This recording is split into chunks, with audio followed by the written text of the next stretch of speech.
No कि China फंसा हुआ बहुत ज्यादा कि उनके पास तेल नहीं है और स्ट्रेट ऑफ हॉर्मुज़ को अगर वो रोक भी देते हैं तो उनको कोई ज्यादा, अमेरिका को ज्यादा फर्क नहीं पड़ रहा, चाइना मर जाएगा क्योंकि उनके पास 24 से 28 दिनों का तेल है।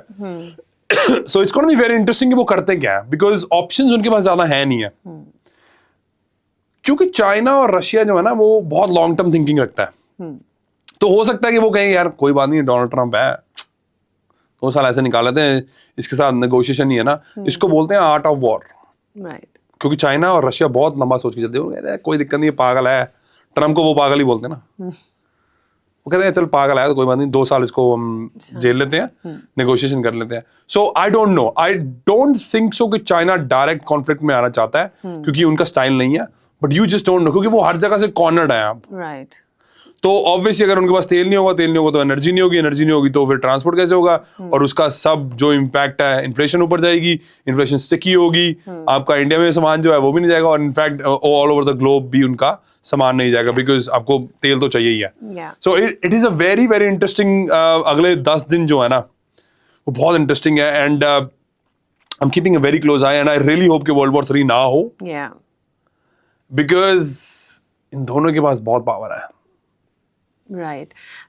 सो बात करेंगे वर्ल्ड वॉर 3 की, but before that you think कि अगर चाइना डाउनफॉल में आ जाता है तो इंडिया की मैन्युफैक्चरिंग इंडस्ट्री को बूम मिलेगा? आई थिंक वो पीट हेग्सेथ नहीं था, there was this guy from Trump की एडमिनिस्ट्रेशन से, उन्होंने परसों या इस लास्ट वीक में एक बयान दिया था जो कि बहुत, मेरे को क्लिप नहीं याद आ रहा, आई डोंट नो वो कौन सा था, I can't remember the name of the guy, he is in the Trump administration है, वो सारा जो फाइनेंस का काम है और सब जो ट्रेड्स का काम है वही देख रहा है, आई कांट रिमेंबर।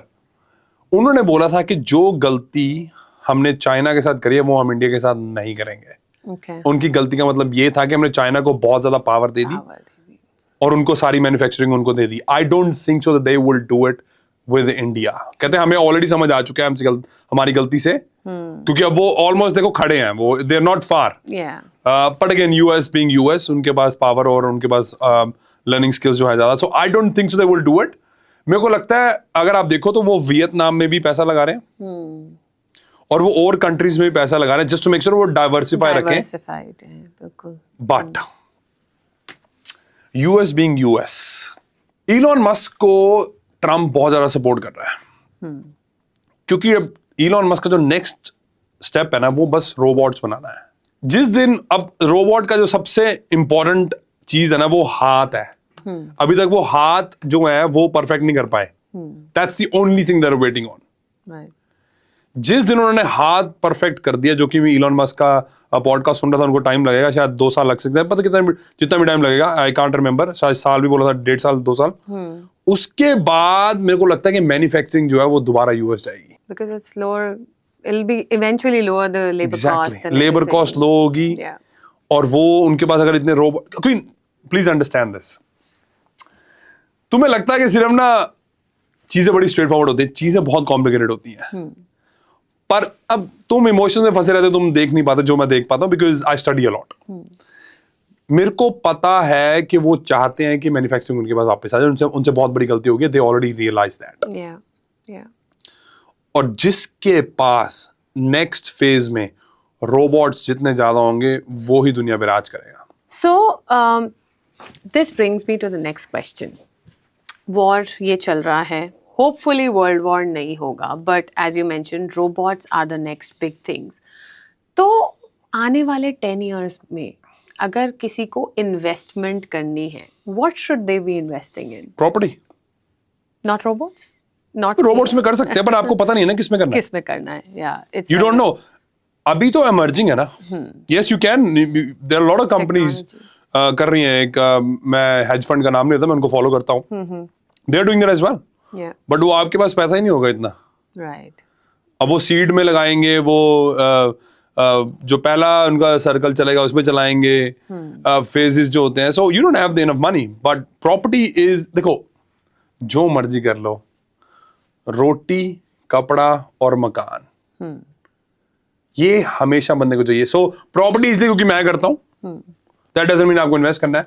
तो इसलिए जो नेक्स्ट जो सबसे ज्यादा बड़ी इंडस्ट्री होगी वो खाने के लिए होगी, जो हेल्दी खाने की बात आजकल चल रही है। क्योंकि अगर जो मैं स्टेटमेंट देने वाला हूँ ये लोग शॉक्ड हो जाएंगे, इनके दिमाग फट जाएंगे, पर ये बात याद रखना, 20 साल बाद ये पूछूंगा आपसे, अगर आपने 20 साल सर्वाइव कर लिया ना अगले, then you will literally pick the time and date कि जब आपको मरना है। क्योंकि जितनी तेज इनोवेशन हो रही है और रेवोल्यूशन मतलब हो रहा है खाने का, यू विल एक्चुअली पिक कि यार हाँ चल ठीक है अब मैं मरता हूँ। ओके 20 साल, पर ये 20 साल बाद पॉडकास्ट का क्लिप जो है ना निकाल के मेरे को हम बात करेंगे इस पर, अगर हुए तो पता नहीं क्या मालिक को क्या मंजूर है, बट 20 साल। सो रोटी, कपड़ा, मकान, इसमें अगर आप इन्वेस्ट कर लोगे देन यस आप हमेशा फायदे में रहोगे, बिकॉज ये बेसिक है, they are not going away. अगर आपको इन्होंने वेला कर भी दिया कि भाई ये लो हम सब एआई सब काम करेगा, ऑटोमेशन हो गया, ये है वो है, तो ह्यूमन स्किल्स, पर्सनल स्किल्स और लोगों को पैसा मिला करेगा, यार चल आजा मेरे साथ ना सिर्फ वॉक करने चल ले 1 घंटे के लिए, ये ले यार $5,000 डॉलर इनकी कहा है ये ले $5,000 वॉक करने चलने शुरू करते हैं मेरे से। राइट तो बहुत सारे एस्ट्रोलॉजर्स ने भी प्रिडिक्ट किया है world war, right? I think they are all saying between अगस्त सितंबर वर्ल्ड वॉर ट्रिगर हो सकता है। You are also saying you are hoping कि ना हो, बट कितने चांसेस हैं? I actually have no idea, because please understand करो, मान लो आप दुनिया के सेकंड सुपर पावर हो, आपको हर जगह से कॉर्नर करा जा रहा है और आपके पास पावर भी है, तो यार एक टाइम के बाद आप क्या बोलोगे, यार हमारे पास ऑप्शन ही नहीं है, तो हम क्या करेंगे? रिटेलिएट ही करोगे ना, और कुछ नहीं है। और बहुत क्लियरली उनको मेंशन है कि ताइवान अगर चाइना टेक ओवर कर लेता तो ताइवान की जीडीपी और ताइवान की ग्रोथ इतनी, क्योंकि उनके चिप्स बनते हैं और जितनी उनकी इकोनॉमी चलती है बढ़िया, वो उसको कवर कर सकती है। और चाइना का फंडा बड़ा सिंपल, अभी ताइवान हमें चाहिए ही चाहिए। बट जब आप किसी के पास ऑप्शन ही नहीं छोड़ोगे तो क्या करेंगे वो? एंड ये ऑलरेडी ट्रीटी साइन हो चुकी है कि अगर भाई साहब चाइना चढ़ गया ताइवान पे तो फिर वर्ल्ड वॉर 3 है, फिर यूएस सीधा डायरेक्ट कॉन्फ्लिक्ट में आएगा। अगर मैं डोनाल्ड ट्रंप होऊंगा, एंड आई एक्चुअली थिंक कि ये कॉल शायद ऑलरेडी अगर नहीं हुई अभी तक तो अगले हफ्ते में जरूर होगी, बता दो क्या। क्योंकि वो भी चाहता है कि भाई हम चाइना से डायरेक्ट कॉन्फ्लिक्ट में नहीं है, because he is a businessman. So मैं उसकी तरह की सोचने की कोशिश कर रहा हूँ। अगर मैं उसकी जगह होता तो मैं क्या करता, मैं पता क्या करता, चाइना को फोन करता, शी को, देख यार 20 दिन का तेल रह गया तेरे पास, स्ट्रेट ओवर मोज को वो रोक के बैठे, ईरान वाले तेरे ही बंदे हैं, वो तू ही उनको सपोर्ट करता है, हम कुछ नहीं कर रहे, हमें कोई फर्क नहीं पड़ रहा है। इंडिया को भी हमने बोल दिया रशिया से ले सकते हो, और देख तेरे पास एक ऑप्शन है, हम तेरे को तेल देते हैं, तू हमसे ले ले, पर डायरेक्ट कॉन्फ्लिक्ट में मत आइयो ईरान के साथ, उनकी सपोर्ट करने की कोशिश मत करियो। क्योंकि मैं बिजनेसमैन हूं, मैं कहूंगा यार मेरे को लड़ाई नहीं चाहिए, मैं अगर हो सकता तो आराम से सुलझा लो कुछ भी करके।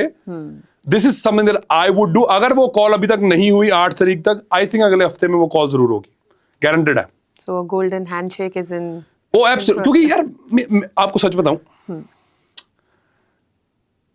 अगर मेरे को पता है ना कि मैं इसको डिप्लोमेसी से या एक गुड टर्म्स पे बना के खत्म कर सकता हूं, मैं नहीं चाहता कि भाई मैं लॉयर्स को एंगेज करूं। बड़ी सारी सिचुएशन होती है जो हम ऑफ द टेबल और you know of the lawyers के लॉयर्स इन्वॉल्व ना हो, उसको कोशिश करते हैं। बट अब कोई ऑप्शन ही नहीं बचेगा तो फिर मैं क्या करूंगा?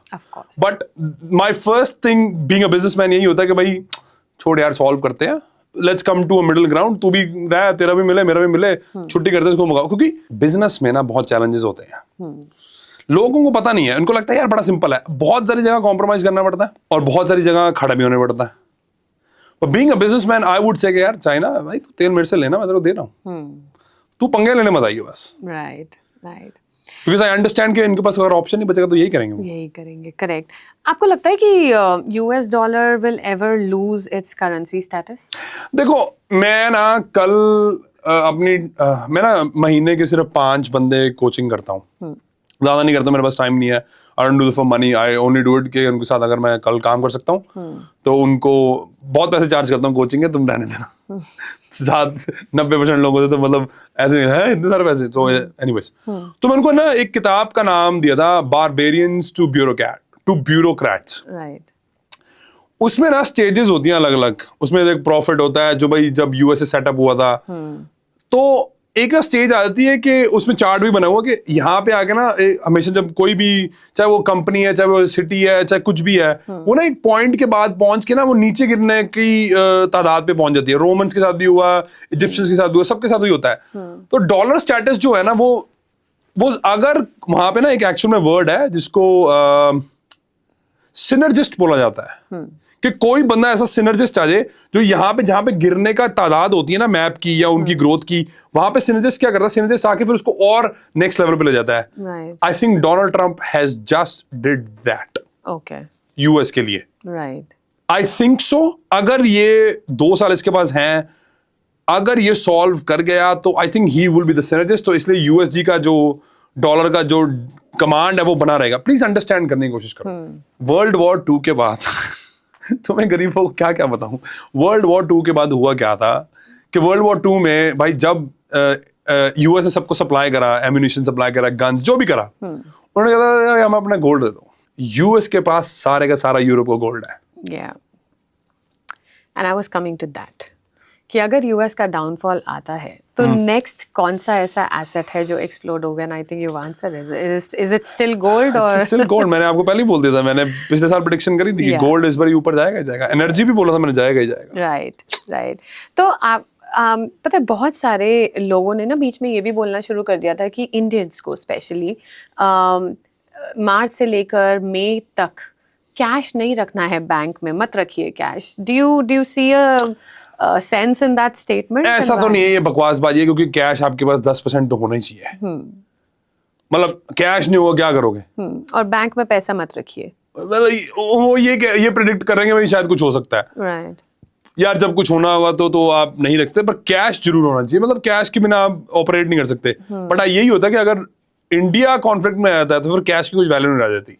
करेक्ट। तो पर फिर भी मेरे ख्याल से कैश होना चाहिए। उसमें होता यही है कि उस टाइम पे वर्स्ट केस सिनेरियो पता क्या होगा, कि 100 की चीज है ना, उसको बोलेंगे भाई देख हमें पता नहीं है कैश का फ्यूचर क्या, 150 दे। राइट, 100 की चीज जो है वो 150 में खरीदनी पड़ेगी, बिकॉज उनको लगता है कि भाई again this is what I call the opportunist, कि भाई उसको पता है कि होना ना होना एक डिफरेंट मैटर है, बट जो 100 की चीज है वो कहेगा भाई 150 देगा तभी दूंगा, नहीं तो नहीं दूंगा। बट कैश होना चाहिए। गोल्ड ज्यादा बढ़िया, सिल्वर भी बढ़िया है, but gold is obviously going to do really really well this year. So इसलिए मैंने बोला था कि गोल्ड जितना रख सकते हो। इनफैक्ट लिटरली आने से पहले मैंने अपने क्लाइंट को बोला था, कहता भाई पैसे बड़े हुए हैं क्या करूं मैं, भाई गोल्ड ले ले, अभी तो गोल्ड है यार। And what do you think about critical minerals? Critical minerals war के टाइम पे ना गोल्ड से बढ़िया कोई एसेट नहीं है आपके पास। ओके, यस क्रिटिकल मिनरल्स अगर नॉर्मल स्टेज है, कुछ चल नहीं रहा, कोई लड़ाई नहीं हो रही, फिर तो हो सकता है। बट अभी जो सिचुएशन है, gold is probably the best, silver as a second backup. Diamond भी नहीं खरीदूंगा मैं। राइट, उसकी वैल्यू लगती ही नहीं है बाद में when you ये तो इनको पागल बनाया था, इनको पता नहीं कि डायमंड की कोई वैल्यू नहीं होती। Right, correct. अब आते हैं आपकी एक्सपर्टीज पे, which is about investing properties.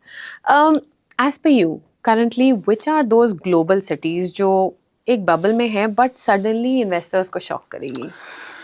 हाँ, गुड़गांव का बस ये मेरे को बड़ा शॉक है, क्योंकि there has to be a time जहां पे पता है कि नॉर्मल बंदे घर नहीं खरीद पाते। That is a worrisome part. आप एक प्राइस को एक सर्टेन लेवल तक ही पुश कर सकते हो। फॉर एग्जांपल अभी सिडनी का जो मीडियन प्राइस है वो 8 करोड़ के आसपास होगा, बिकॉज सिडनी का जो मीडियन प्राइस है वो 8 करोड़ के आसपास है। जब आप 10 करोड़ तक पहुंच जाते हो ना, तो वो जो बंदों की खरीदने की बोरिंग पावर होती है ना, वो कम हो जाती है। इसीलिए अगर आप देखो पिछले 3 सालों में सिडनी ने इतना ग्रो नहीं करा, और उसी जगह पर्थ, ब्रिस्बेन और जो आपका एडिलेड है वो ज्यादा ग्रो करा, क्योंकि जो कैपेसिटी है लोगों की, जो मीडियम लोग जो बाय कर सकते हैं वो उस जगहों पे जाके अफोर्ड कर सकते हैं। इसीलिए क्या हो रहा है कि सिडनी से बहुत लोग निकल के मेलबर्न में भी जा रहे हैं और जगहों पे भी जा रहे हैं। जो सिडनी से निकल के मेलबर्न में जा रहा है वो पछताएगा, वो गारंटी है। घटिया जगह मेलबर्न, मत चले जाना। सो इसी करके yes, bold statement again, Melbourne वाले फिर बोलेंगे मेलबर्न शिट है, सुनना कुछ अगले 3 साल कुछ नहीं होना तुम्हारे से, रोते रहोगे तुम, देखना। सो यस, नोएडा भी सर्टन जगहों पे है, गुड़गांव भी है, but there are lot of tier 2 cities जहाँ पे मैं पैसा डाल रहा हूँ और अब हमारे इन्वेस्टर्स भी डाल रहे हैं. That's where I will keep focusing because यार पैसा वहाँ पे बनने वाला, पर इन कंगलों को क्या है एंड मतलब ये इंडिया में, आई मीन दिल्ली एनसीआर में, डिड यू से गुड़गांव? यार गुड़गांव यार ओके, गुड़गांव आपको पता चल जाएगा एक टाइम के बाद यार बस हो गया, कितना पुश कर सकते हैं इसको. Right, correct. तो अगर somebody has $1 million और उसे इंडिया में इन्वेस्ट करना है, so and looking at the geopolitical situation that's happening currently, where top 3 that you would say explore कर लो? नहीं टॉप 3 तो नहीं बताऊंगा, एक जगह बता दूंगा बस. बता दो. ये कंगलों को सब कुछ बता दूंगा फ्री में दे ना ना फ्री की एडवाइस नहीं देता मैं.